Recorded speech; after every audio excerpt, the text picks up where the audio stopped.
All right, so the new graphics for the T-shirts and other merchandise is done. The Chopper Alien one that my man Brandon did, Buddha Tattoos out in California. So go to bigtruthpodcast.com/store and check it out there. You can grab it on whatever, like T-shirts, hoodies, now there's shorts, mugs, whatever. It's all kinds of wacky stuff on that merch site. So go to bigtruthpodcast.com/merch to check that out.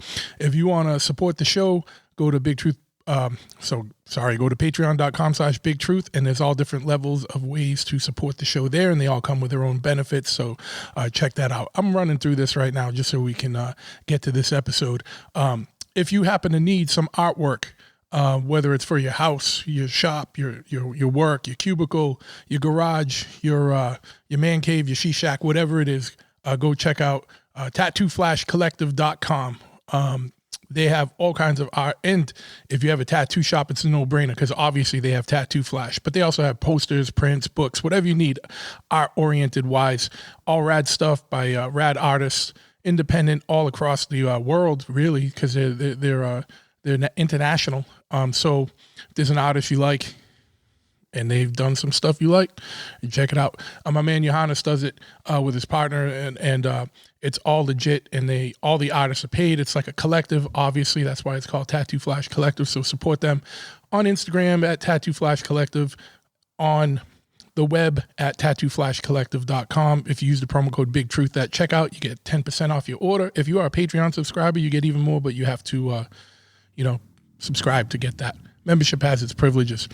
If you need some motorcycle stuff, whether you need parts or you need service, repair, something built, custom fabrication, speed work done, whatever it is, give us a call here at Chopperhead 508-995-6764. Again, 508-995-6764, located at 13 County Road, East Freetown, Massachusetts.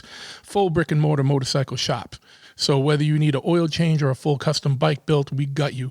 You come in, there's a parts counter, there's a showroom, there's a area with like riding apparel and shop swag out in the back, full service shop. It's not a lifestyle company. We are the fucking lifestyle. So support independent, real deal, get down shops.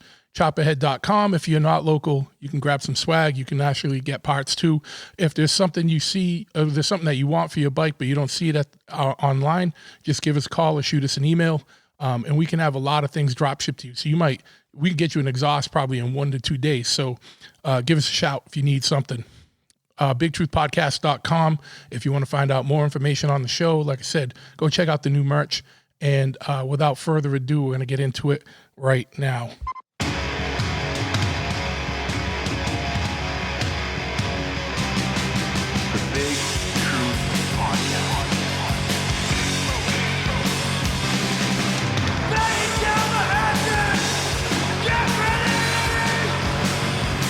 Ignition sequence start. 6, 5, 4, 3, 2, 1. We have a liftoff. Once again, we have liftoff. I want to thank you guys for tuning in to the Big Truth Podcast. And I'm stoked to have my first time. I got a trio of guests. And if you're watching, you'll see I got Karl, who's a repeat offender on the show, who you know from bands like Earth Crisis and Apocalypse Tribe and Freya. And we're also joined by Jeremy and Keith. And it's a trio of authors here who have undergone an ambitious undertaking of a new trilogy, a modern trilogy, a take on some old themes and some new themes. And I'm not going to discuss it. I'm going to let these guys talk for themselves. But stoked to have you guys all on today. Appreciate you coming on. And why don't you guys introduce yourselves, give a little bit about your backgrounds, and then we'll just get down. Thanks for having me back, my friend. I'm Karl from Freya. I'm Jeremy Mueller. I'm one of the co-authors of the Unraveling, the Counsel of Crows. I'm Keith Ward, also a co-author of the Counsel of Crows. And yeah, man, thanks so much for having us. We're psyched to be here today. Yeah, absolutely. Stoked to have you guys on. Kyle told me a little bit about this a while ago, and then, I was talking a little bit before we hit roll. It sounds like a very interesting project you guys got going on. And you guys, it's a trilogy, but you've got the first book finished. When's the book coming out? The book actually came out right around Earth Day of this year. Okay, I'm a retard. And- Sorry. No, that's all right. You know, it's still basically in like the first phase of its launch. Okay. You know, so we've done some press for it. We've been out promoting. We've been to different bookstores and done readings and signings here in Syracuse and in Buffalo, and we're getting ready to go up to the library in Rochester. They're hosting an event for us at the end of the month, and there's actually going to be a couple vegan restaurants that will be bringing food, as well as a band will be performing at the end of it. So we're doing everything that we can to let the world know that book one is out. Awesome, man. And I want to get into like, we'll do this a little bit later. Why don't we talk a little bit about the book first? But like, what's it like doing publicity and like a tour on a book versus like band stuff? But before we get into that, why don't you guys just talk a little bit about the book? Like that rundown you guys gave me before we started was perfect. Let's let people know a little bit about the book and what it's about. And I know, you know, and maybe talk about the arc of the whole trilogy and things like that. Yeah, so this is the Unraveling, and it's the first book in a 3-book series. This one's called The Counsel of Crows. And I think the big hook for us in this one was really trying to conceive the first truly post-apocalyptic story for middle grades YA readers that's ever been written. And in our story, we open in a humanless world where animal culture has evolved, is taking the roles of some of those human facilities that we know, and none of the humans come back. It's not a story where there's the one good kid, and through that kid, all of this life can be rebuilt. The story of us is over, and now we're looking at a group of animals who've developed culture, magic, technology, society, and they're desperately trying to avoid the mistakes of the human past while unintentionally repeating many of them. Right. So a lot of the characters in our story have unfortunately inherited some of the human-like tendencies of exploitation and enslavement and warfare. So they are unfortunately perpetuating those mistakes, whereas other creatures are bewildered by it and resisting. So the book is about a lot of things. It's about how the compete, conquer, exploit mentality that humans were using to create, like, for instance, our current civilization and society are, you know, it's bizarre how we can be a part of something that has been so destructive. So pollution is touched upon, obviously vivisection, cruelty towards animals, state-sponsored warfare, all those issues are explored and in different ways have a magnifying glass put over them. And it is an adventure story for children. Like when I wrote the original draft, it was a short story, and I wrote different short stories out of this world, but we took this one specific tale and we each added different layers to it. And one of the things that we added to it was Jeremy's experiences and his views, Keith's experiences and his views, and some of the things I've been thinking about in regards to animal rights and the natural world for years. So it all kind of got woven together into the tapestry that are these 3 books. And also, like, given the heaviness of a lot of these ideas that Keith and Karl both spoke about, you know, I just want people to know that it is a fun, light fantasy adventure story, you know, for kids. A lot of this stuff, one of the greatest reviews we got was from Keegan Kuhn, who said, you know, there's a lot of messaging in this, but it's not in your face.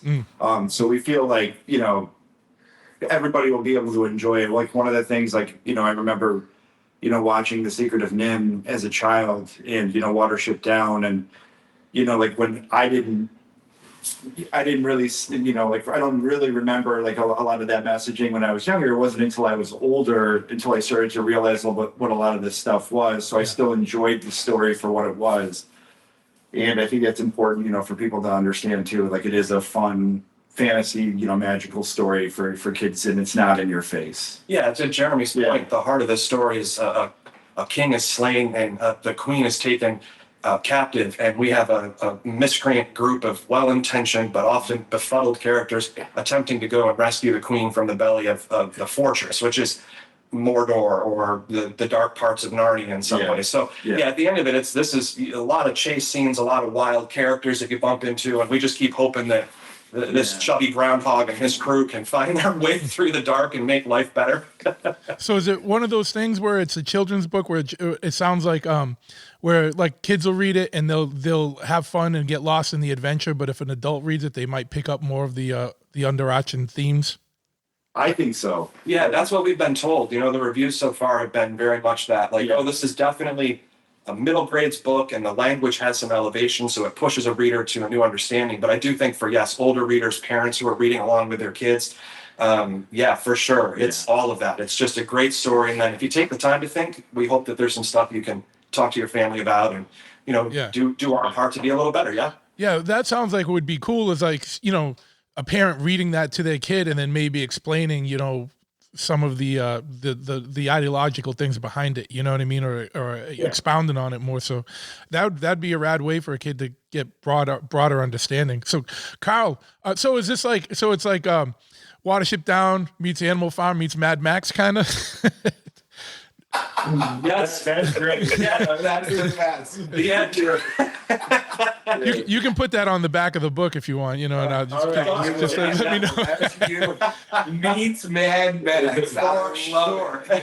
No, but Karl, for you, when you first started writing this out, as someone who's a lyricist, you've written countless lyrics for a few bands over decades. What was it like undertaking writing a book rather than writing, a lyric, or a song? And I know it's interesting because this might be seen as an extension of your lyrics because these are a lot of topics that you've covered in various bands over the years, especially Earth Crisis, and So, what was it like undertaking writing a whole story and that's arching out into now from a short story into a 3-part trilogy? I mean, it was a lot of fun, and it would have never happened without Jeremy and without Keith's help. Like, these guys have brought so much creativity and insight to the project that it has been a lot of fun to do. Yeah. Because with Earth Crisis and with Freya and Apocalypse Tribe too, like, I am kind of a storyteller in a way. Yeah. I don't just deal with things that are concerning me now, things that are upsetting or anger me. It's like, I think it's smart when a lyricist or a storyteller doesn't just focus on now. If they think about, well, where did I come from? What were my ancestors contending with? Might some of the things that are problematic for me be the result of their trauma that led to mine? Kind of that ripple effect. Or what are the things that we hope to change in the world, or the things that we fear that we try to prevent from happening? So all those types of things were explored. And through science fiction and through a story like this, I think it's a great way to sound an alarm and kind of offer some course corrective measures and ideas. And when a young guy or a young girl reads a story, I think they will enjoy like the comedy and the adventure that's there. But when they get a little older, hopefully they'll return to it and be able to see, oh, so this is what it was about. It was about how needless and how exploitive how needless the cruelty is when you look at how exploitive our system is, or why were my relatives caught up in this fever and they went to war when the war wasn't really about our safety or our future. It was to make a rich man richer. So, like, a lot of those themes are explored. Yeah. Well, I think to get to even like a heart of the technical part of your question, which is like, how is it different? We're keenly into book 2 and have some outlining done for book 3, but this started almost 10 years ago to the day as a concept. Okay. And we've just kept working for a decade. And about 3.5 years ago, we got signed to a publisher, and then we started working through that process. And another exciting thing, I think, for people who follow Karl's lyrical composition is that one of our characters is a musician. And I think, Karl and I both spent time on stage, success and failure, and that character has a lot of confessions about the active performance. But also, Karl did compose I think like 4 or 5 new pieces of poetry and songwriting that are inside the text as songs and poems, predominantly through this one groundhog character. So I think even for band fans, like you can get in and see music in a new way from his perspective too. Sure. Yeah. Also, really from a purely writing perspective, I know like the question was like, how was it different, writing lyrics versus an actual novel or, story. Yeah. I think that was something that the three of us kind of discovered as we went along with this process. None of us have ever written a book. Like Karl said, he came with this concept and we decided to work on it, and it took some time to really kind of figure it out. It's easy just to throw a lot of ideas down on a page, and then before you know it, you have this much written. But it was really like kind of figuring out the formatting and the cadence and how to make something. And I think that was the fun of it all, at least for me, was just kind of learning and growing as we are all, I think, leaps and bounds better writers than we were 10 years ago. And that not necessarily doesn't mean like, the ideas are different or better, but it's just the way we write. Sure. Like we can throw something down on a page now that we could probably throw to an editor and say, okay, can you take a look at this? Whereas 10 years ago, they probably would have just thrown it in the trash. Yeah, it's like any skill. The more you do it, the more it develops. And you guys have, you haven't rushed the process. You've taken your time, and did this kind of develop organically? Like, did you like kind of have the arc of the story and you outline it and then fill in the parts, or like how did it work? And especially, working as a trio, like, how did that process work for you guys? For me, like the beginning, the middle, and the end were all very clear as to how to put it all together and have it make sense and keep it fast paced, because it is action adventure.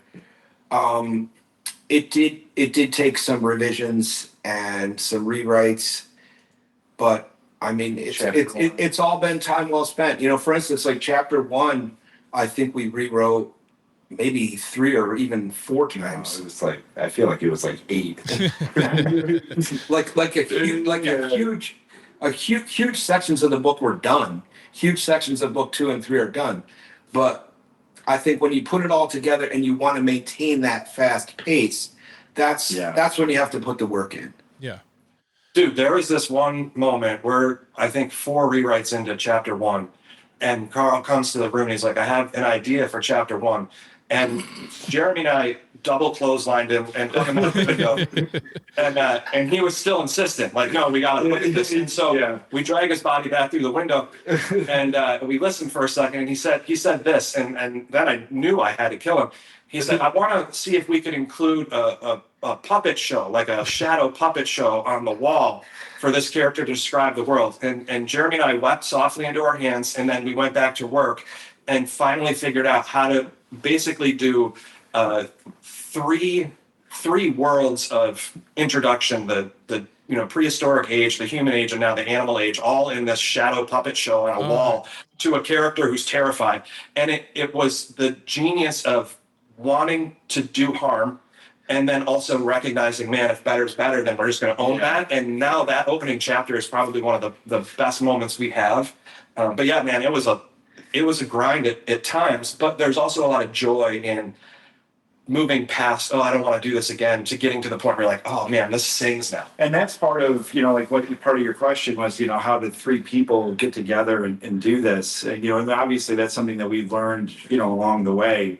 It wasn't easy at first. We all have our own ideas, and it's not the easiest thing to, you might go home and be like, making dinner, and then you just have this great idea and you're like, oh wow, I can't wait to tell the guys this great idea, and you get back to the room and they both look at you and they're like, no. And, at least you got 3, so you can always you can put it democratically and do a vote, and the 2/3 majority, right? Yeah, but that process has also gotten easier, and it's also kind of like it's a blessing, because like you said, there is 3 of us, and if 2 of us are like no, then it's really not that great of an idea. But if everybody else is as pumped about it as you are, and you're like, okay, this is a pretty cool idea, you know, and it's a lot of fun, you know. Or even if they're not pumped, if they're defeated because you've rewritten the thing 7 times, but you're like, yeah, that's good. We actually got to do this, so fuck it, let's do it. Yeah. Plus it sounds like, you know, with time you guys learn each other. You're all developing your own styles, but you're also more understanding of each other's styles. So you probably you know, grew together on this. It sounds like, you know. Well, we've gotten to a point now where we kind of joke about it, where when we have gone back and read the first book, I actually listened because the audiobook came out on June 15th. And I listened to the whole thing, and I really couldn't remember who wrote what. Oh, that's cool. You know, it's gotten to that point where we just, you know, if you spend a little time away from it, you're like, wait, who wrote that? Which one of us wrote that? You know, or you know, whose idea? I don't even remember whose ideas was what anymore. Who read the audiobook? Who narrated it? So we were really fortunate that Recorded Books picked up the project, and they brought on Peter Bradbury. He's done a lot of voice work and animation. He's got maybe 30 audiobooks under his belt, but most notably for us and point of celebration is he did a handful of the more recent Star Wars books. And so he's got this great British, you know, sort of formal British voice and does a lot of great character voice work. So yeah, we're really proud to have been paired with Recorded Books, and the audiobook's available anywhere you get audiobooks, from Audible to Apple to Spotify. Yeah, and that happened very quickly after the book was released. Mm-hmm. So we were super stoked that it came together as fast as it did. Yeah. Now, was it difficult, kind of, you know, writing at a level, not at a level, but like in a voice that was suitable for, you said, for like middle school? Like, was there challenges in the, you know, writing for more of a children's audience rather than a full adult audience? I think it may have been a little easier for me because I had two young, I actually had two kids in middle grade, you know, in that age bracket. When we would write something, I would go home and read it to them. And if they liked it, I was like, okay, we're on, you know, we're kind of doing what we do, you know, but we're also kind of kids at heart. Yeah. So it sounds like you had your own little focus group that you could go test things out on test group. Yeah, exactly. Yeah, I will say though, there were things like metrically that were challenging, because our first draft of this book was about 470 pages long, and then we were told that that's not a length for middle grades, so we had to go out and chop about 150 pages to get it where it needed to be. And that process, is that where it became a trilogy?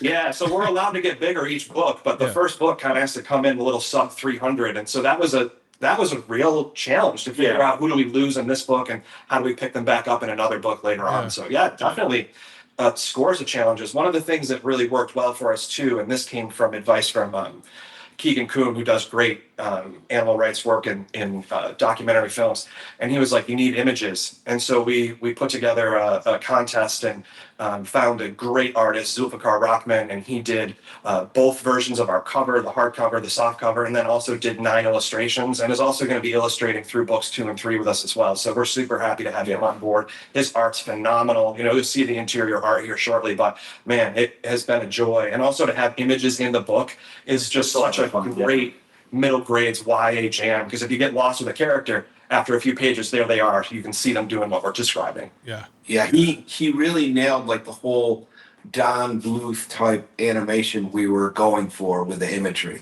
He has a flair for it, and he delivered. Yeah, I mean, obviously with this type of story, and you know, I don't know what your plans are, but this seems like it could lend itself to all kinds of different media, whether it's like a graphic novel or a cartoon series or like a movie. You know, there's a lot that could be done with something like that. Is that something you guys have cooking up, or plans or hopes for? Well, once the book was done, it was published very quickly, and we got picked up by the audiobook company, and they put that together very quickly as well. So, but to answer the question, yes, that is the goal. It's the dream. Yeah, it's the dream. Yeah. Yeah, and there's a couple of things that we're currently not at liberty to discuss in any kind of detail, but Which is tough because we want to. But we yeah, can't. for sure. But the idea of comic book, there's a script that we have, and we've been bouncing around with artists, and media acquisitions is something that the label continues to work on our behalf, and we have some great leads right now, and we're excited. We're excited. The idea that this could find its way to more forms of communication is, yes, dreamy, dreamy. Yeah. And one of the things that I really wanted us to bear down and focus on when we put this together, well, earlier I mentioned we wanted to keep it fast paced. Like the way it's sequenced, I think it very easily could translate into animation or video game. And it was very purposeful. Sure. I mean, it sounds like it would have, it's like just fraught with imagery. Working, you know, I know all you guys are musicians, and I know Keith, you're also a comedian and things like that. Like working in this aspect of the industry, I'm always interested in this type of stuff. Like, you know, you guys are, you know, been in bands and, you know, have toured and done stuff like that and worked with like record labels. What's the publishing game like, working with a publisher and then doing like book tours and stuff like that? Is it very similar, or is it better, or, you know, how does that compare to doing like, you know, other artistic endeavors? The in-stores are a lot like playing a show. Yeah. You know, it's like you're meeting new people and you're leaving with new friends. It's kind of amazing to think that, like, you know, oh, I drove 45 minutes to see you guys. I love the book. I'm like, wow, this guy like has no connection to us other than this book. Yeah. You know, he doesn't know any of my bands or any of Jeremy's poems or any of Keith's stand-up. They've never, you know, they're not like connected to it, but they're connected to the book. So that is pretty special to see that happen. Yeah, one of the things I learned quickly is I'm a little bit of a low talker, and I think one of our first readings, I was talking low, and these guys kind of kicked me like, "You need to speak up." And I jabbed him with a pen. And afterwards, I was thinking about it, and I was like, "Wow!" I'm like, "This actually, you know."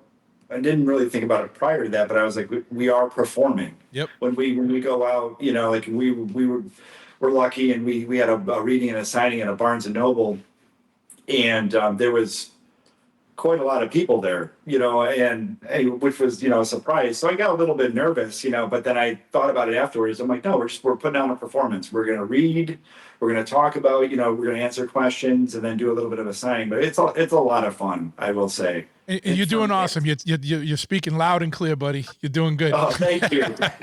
They got you trained. It's a lot. It's a lot like doing a set. You know, we started it kind of the same way. You start off in comedy, you do new material, so you go to a small club where nobody knows you and it's underpopulated. And we did some really small bookstores just to get our sense of voice and who we were live. Yeah. And then, you know, you take the good material and you rerun it, and then you try new material. By the time we were doing, you know, Barnes and Noble or going out and doing some regional work, the set felt tighter. You know, you knew someone was going to ask this type of question, and you score the laugh this way or the little awe that way. And for me, it really did feel like we were just working as a, you know, like an old timey comedy trio. And working out the material and trying to communicate it as clear as we could. And that's been my favorite part, I think, of the readings and the signings is just how engaged the people that have come to see us have been. So we've gotten so many great questions from people that, you know, that may not have read the book, but just, you know, listened to us. And I think that's so cool, just to sit and read and then watch everybody just kind of settle down and really engage with the story. It's just it's a cool thing. To the other part of your question about working with a publisher, it is, I don't know what music is like, but it's a lot like getting an agent. It's a lot like getting anything put out in front of people. You know, we were signed 3.5 years ago, and we actually just had the privilege to be able to write a piece for Writer's Digest, and we titled it "Be Patient But Don't Wait." And I think for anybody who's in an artistic avenue, if you're waiting for your agent, your publisher, your marketer, your publicist to do things for you, you're going to be waiting a long time. And so what we do is try to encourage people, hey, if you believe in it forever and go out and get it. You know, make your own contacts, push your own needle, and nothing's going to move you forward more than you. Yeah, and no one's as invested. No one's as invested in your project as you are. Yeah, and I think a lot of creatives dump a lot of their work into world building, into building songs and art. And then when it comes time to tell people about that, we lose our creativity. And so that's another place where we've really learned a lot, which is like, no, let's be creative about how we meet people and introduce ourselves to people like you or you know, a bookstore signing. Yeah. Yeah. And that's one of the things that hardcore taught me over the past 30 plus years. It is not a sprint, it is a marathon, and you keep going and you keep rerouting until you reach, you know, destination A, destination B. And the first two have been attained. You know, we found a supportive publishing company. The book is set, book one is out, and the audiobook is complete and released, and it all seems to be tracking well. So every time we land more of these in stores with the bookshops, I feel like it's another victory. It's like another show that's getting booked onto a tour. Yeah. And it's, you know, like I said, it's always better. You guys are all coming into it with a strong DIY ethic, which comes from backgrounds, you know, like you said, hardcore, whatever everyone's backgrounds are. And it's like that you're an immovable, you know, you're a moving force yourselves, and you don't have to rely on these other people. But if you do have agents and managers that are also working for you, it only adds to the momentum. But like, you do it without them, and which is not what a lot of people do. So like, you guys have a leg up, a serious leg up in that type of regard. Well, yeah, we always say just have that punk rock mentality. Yeah. Let's go and get it, you know? And that is one of the connections when it comes to our background. Like, you know, Keith and Jeremy are a little more into punk. I'm a little more into hardcore metal, but everybody grew up skating, like building their own ramps, sweeping out the ditch to skate and all that kind of stuff. So that's one of the strong connections there when it comes to our origins, I guess. Yeah. Is there like a character thread where you kind of got like a rebellious, is there any of the animals that are more on the rebellious, like punk rock side in the story? Well, so yeah, so like when we write, you know, there's a little bit of all of us in a lot of the characters, in a lot of our family and friends. You know, it's kind of what you draw on. You know, write from experience, right? Yeah. But you know, specifically for me, Ika and Ayu, the two sugar gliders, they're very, very fierce, very loyal, very sarcastic. And they are my daughters, you know. So when we wrote them, I was like, "Listen, guys, I got this." You know, like my two girls. This is how they are. But even with Randall, you know, like when we wrote Randall, a lot of, you know, me when I was younger went into Randall, and that was that, you know, again, sarcastic and this, you know, like, doesn't want to listen to anybody, just does do it your own way, you know, like anything you say to me, Dad, and that I can do it better, you know, it's not, you know, that kind of stuff. So yeah, absolutely. But even Boswell, you know, with the two of you guys, you know, I think what you said that Charles asked you when he read the book, like, "Hey, Dad, is Boswell you?" You know. Is there a comedian? Yeah. Is there a comedian character? Yeah, actually in book two. Yeah, or actually, it's just he's an insult comic. Yeah. Nice. Who's great at insulting people, but not necessarily making them laugh. So he's struggling to find his voice. Just as an aside, I think one of the all-time greatest insult comics is actually Triumph the Insult Comic Dog. Oh man, yeah. For me to poop on. Yeah. Getting people to react to a puppet is hysterical. Like, you know, whether like they forget the dude's there and they're just getting hammered. Yeah.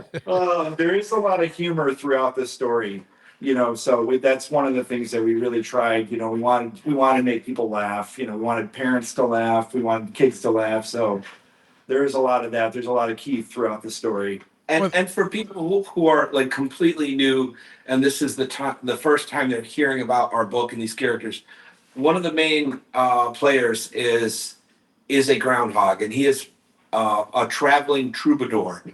So, you know, kind of like a bard from the Middle Ages. He's out singing the songs about his heroes and their epic victories. But he himself, in a lot of ways, is very fearful.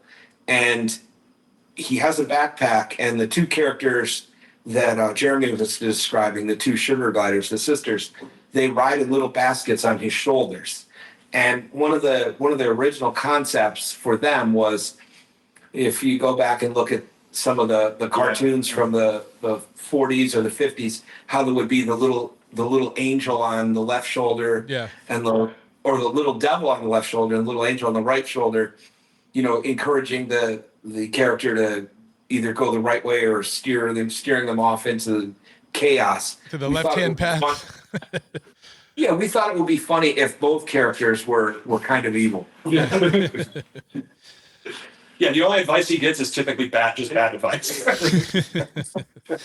Yeah, they're violent and impulsive and basically just thinking about how to get what they want. Where he's trying to reason with both of them as they're chirping in his ears. Now, when you were developing these characters, and you said some are like trying to resist the downfalls of past mankind, and some are kind of whether knowingly or unknowingly embracing some of the faults of mankind. How did you guys pick which animals are doing which? Did you go on like kind of general, like, was there anything that informed your choices for which animals were going to be where, I guess, for lack of a better way to ask? Do you know what I'm saying by that? Like, yeah, I'm told loud and clear. If you could see our text thread over the last 10 years, it is the nerdiest text thread about like Australian crow research on communication, on how sugar gliders mate. I mean, we were so in the weeds. And one of the reasons for crows is that the research over the last decade has demonstrated that that they use individual cause to recognize each other, that when one of the murder falls, that they will stand around in almost a funerary styled celebration of life. They are using tools to coax prey. So that was one of the reasons for crows and birds in particular, is just how advanced that culture is sort of under our nose. It was a lot of reading. One of the really interesting things to me that we learned about crows that we incorporated into the story was that they hold grudges. Yeah, that's what I was just going to bring up. I've been reading all about that. They recognize faces, they hold grudges, and they talk to each other. So they did that experiment where someone was wearing a mask and being a dick to the crows. And the crows on the other side of the city would respond negatively to that guy in that mask because they talk to each other and they know, oh, that guy's a dick. Don't mess with, you know what I mean? Yeah. And if they're brilliant. Yeah, they're brilliant. And if you're cool, they bring you gifts and shit. Oh yeah. Well, also there's a little bit of precedent with this too, because Hitchcock did that movie in the '60s called The Birds. That was based on birds attacking people in grocery store parking lots. They coalesced and worked together to dive on people's grocery bags. And that became the premise for the Hitchcock film. And so for us too, it was okay, there's entertainment, there's actual science. And so we've kind of been in an internal debate. Is our story fantasy or is this actually science fiction? Yeah. No, and that's cool, but it just makes it's that much more informed and will feel more organic to people if these personalities that or traits that animals have kind of are amplified in the story, but also kind of humanized, for lack of a better word, right? Right. Yeah, our main villain is holding a grudge. I mean, one of the great grudges of all times. Yeah. Nice. Now, I wanted to get back to this real quick. When you guys were talking about doing your book signings and readings and stuff, who's showing up? Is it parents? Is it adults? Is it kids? Is it everybody? And it's a mix. Yeah. It's a really good mix, which has been surprising. It's parents bringing kids. In a lot of cases, it's just people in their 20s. It's older people. It's been a wide range. And one of the things that was the most fun that we got to be a part of was the Syracuse Retro Game Convention. And I think that opened us up to people that are really focused on gaming and animation, probably manga and anime as well. There's a lot of characters walking around in costume. It was awesome. It was fun. And I think that they went home and started talking to their friends in different chat groups or their different circles of influence, and things kind of went outward from there. Yeah. So that was really fun. And I think we're slated to do something like that again next year in Pennsylvania. So if we land more of those, I'll be really happy. Yeah, that was a lot of fun. Well, yeah, and you find that your intended audience grows in unexpected ways.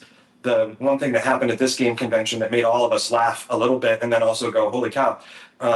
There's a woman who sits on the board of the largest furry convention in the United States. Oh yeah, you guys are gonna be a huge hit with the furries. Yeah, man. It's gonna get weird though. You better watch out. No one makes a spin-off, like a weird spin-off that you don't want kids to I see. know what it was. It's good. So yeah, we had to do a little definition work. It kind of, and then we realized, oh man, people might want to dress up like these characters and get all kinds of amorous with each other. And Karl was always in a panic about having this conversation. I just want us to always want us to be PG or I know. G. He's always great. I'm thinking of those memes. Swear.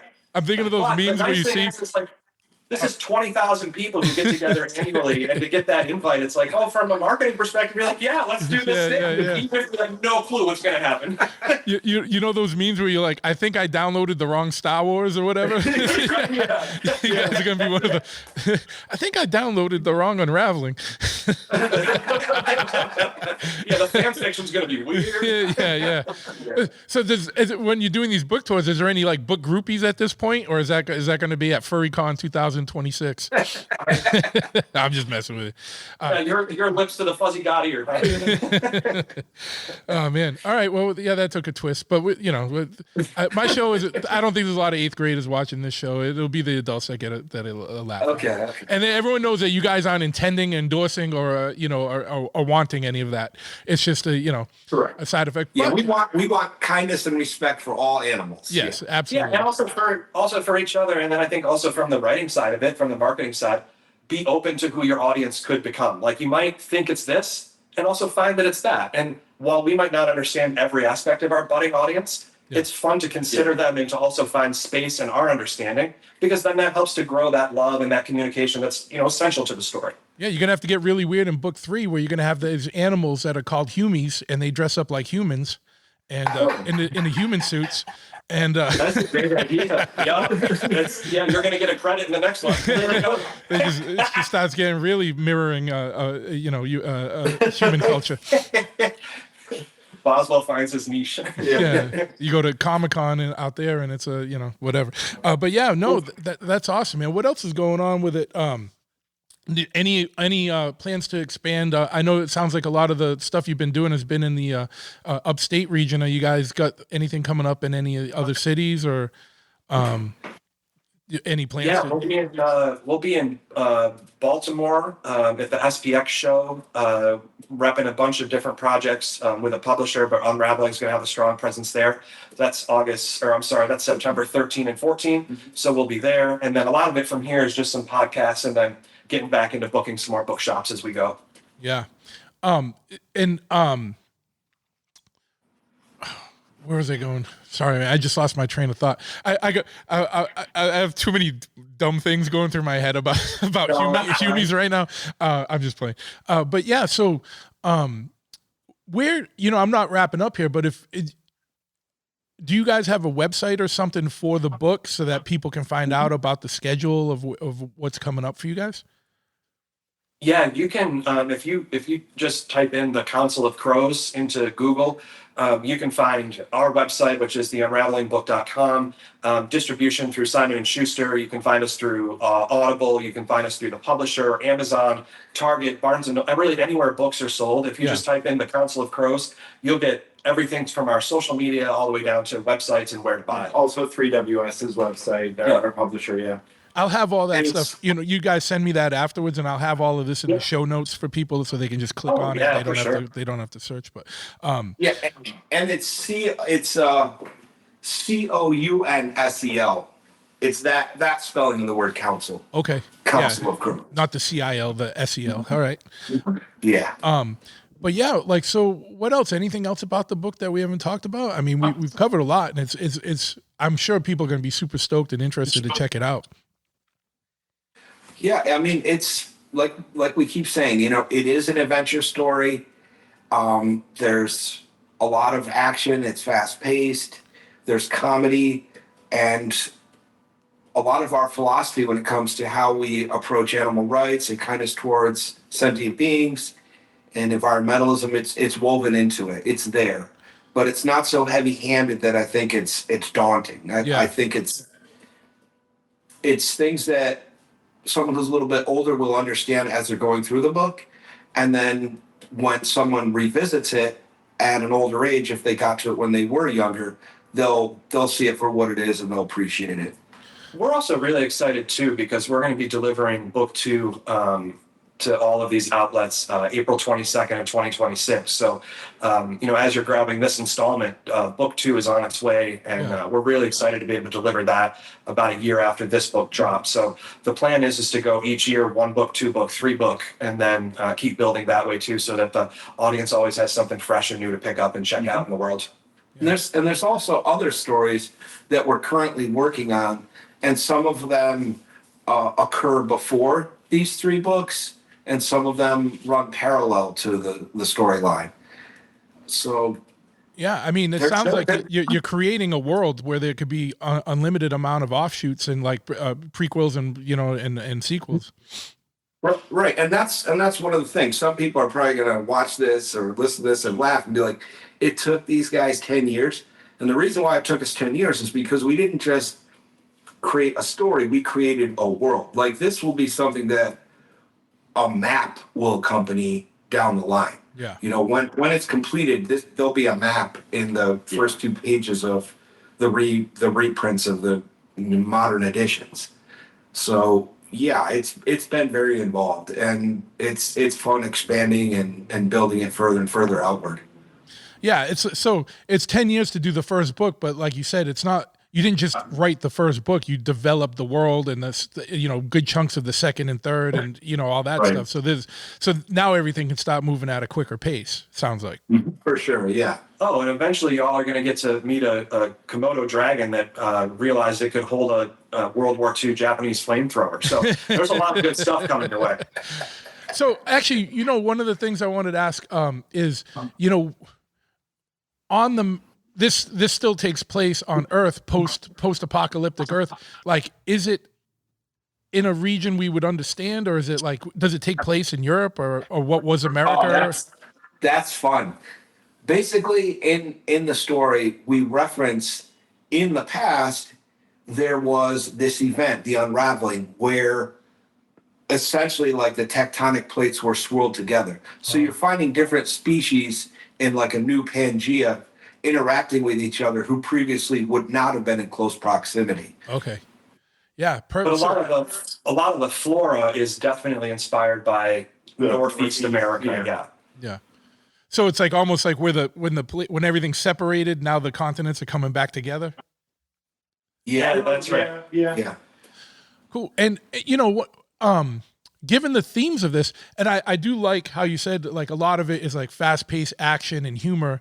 This is essentially it's kind of dark stuff, but when you or serious stuff, but when you present it in that kind of format, it's like more easily digested by people. Like comedy, people are laughing, but you can have serious, like George Carlin or any of these guys, they have serious things they're saying, but they're making you laugh. And then that makes you more open to actually thinking about these things rather than someone trying to hammer it or drill it in your face.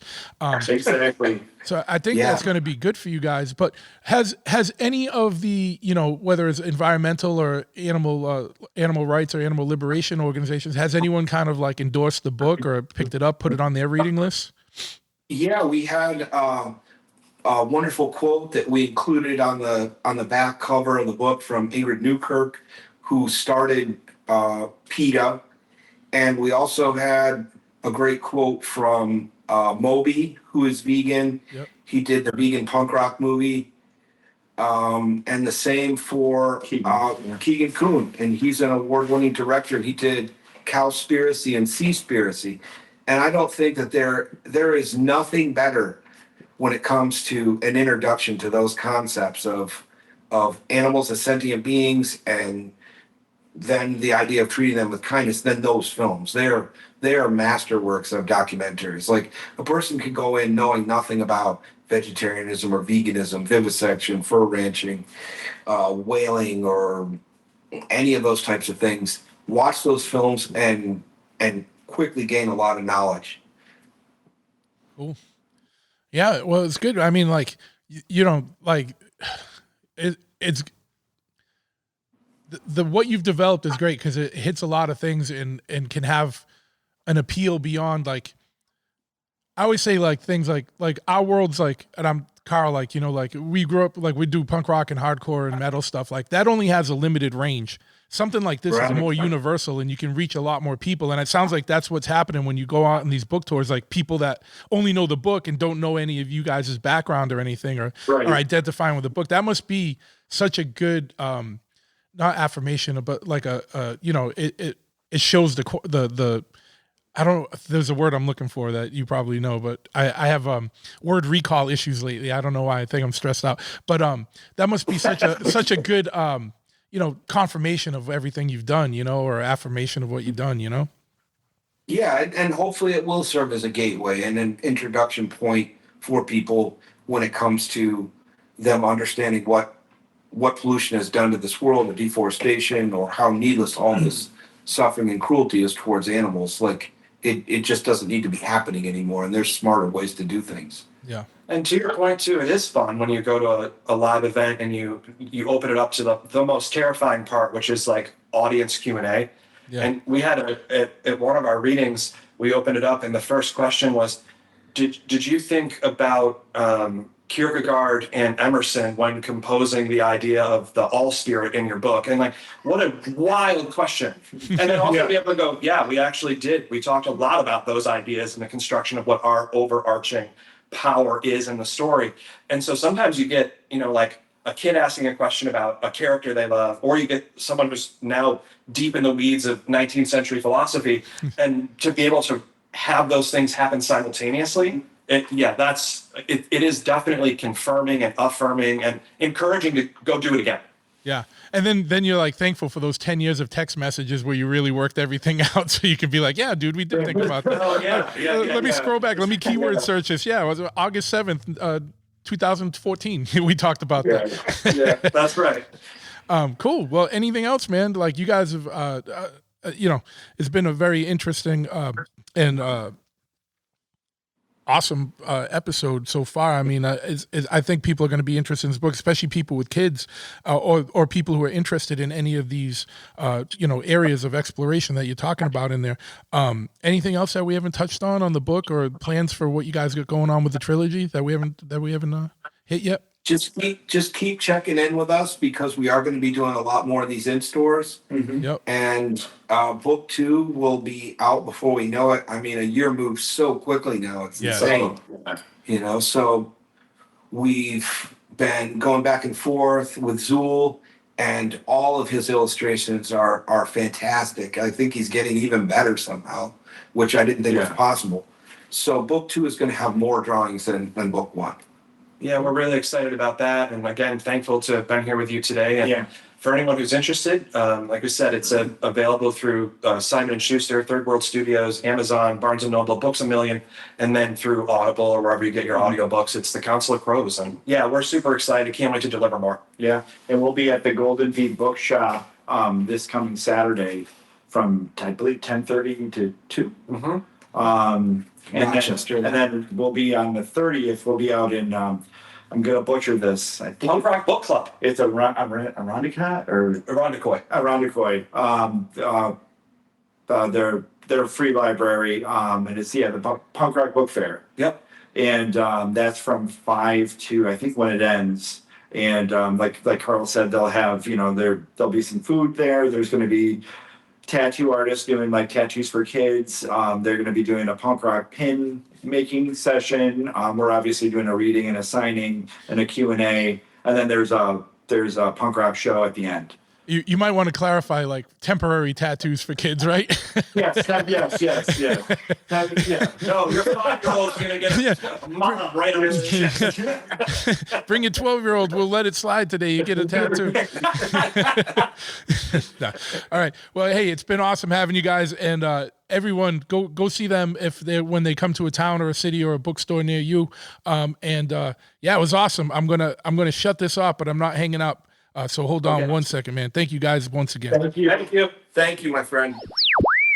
And before we wrap up today, just want to remind you the new design, the Chopper Alien, is up and live on the merch store at bigtruthpodcast.com/store. So check it out there. You can get it on all kinds of weird merchandise, whether it's a t-shirt, hoodie, tank top, shorts, whatever. Check it out. BigTruthPodcast.com for all your information about the show, but BigTruthPodcast.com/store for the merch area. And once again, if you want to support the show, go to Patreon.com/BigTruth. And always go check out chopahead.com. And that's it. Thank you, everyone, for listening today.